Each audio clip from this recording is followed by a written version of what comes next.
اس حویلی میں 99 کمرے تھے، مگر لوگ صرف ایک کمرے سے ڈرتے تھے۔ کہتے تھے کہ اگر آدھی رات کے بعد کسی نے اس کا دروازہ کھول دیا تو صبح اس حویلی سے صرف اس کی آواز نکلتی تھی، وہ کبھی خود نہیں نکلتا۔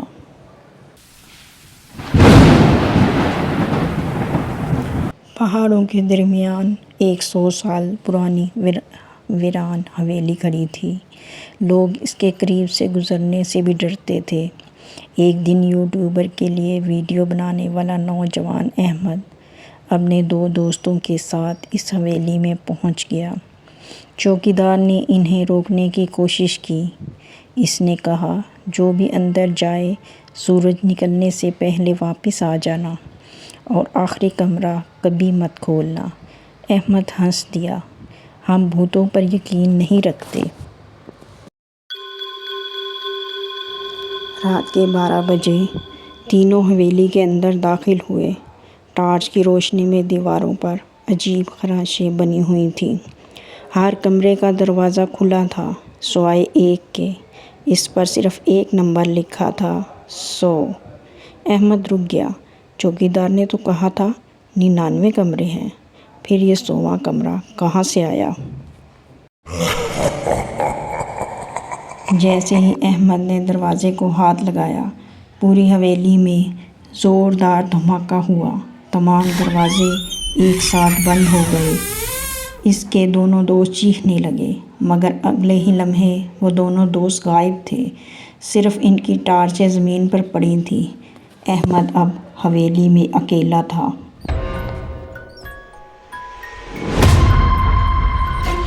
دور راہداری میں کسی کے قدموں کی آواز آئی۔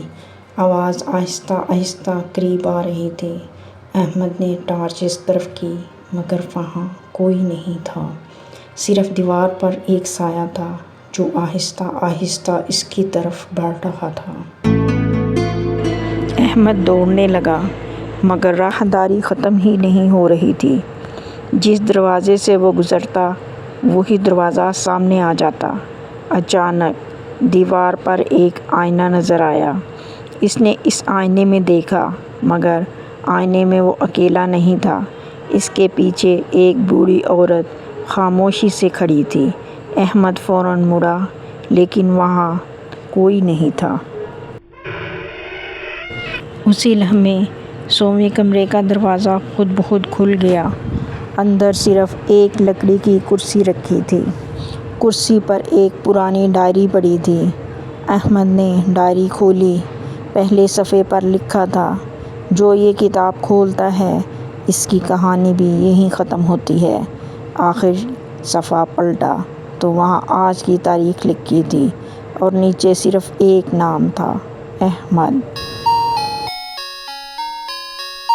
احمد چیختا ہوا باہر کی طرف بھاگا، کسی طرح حویلی سے نکل آیا۔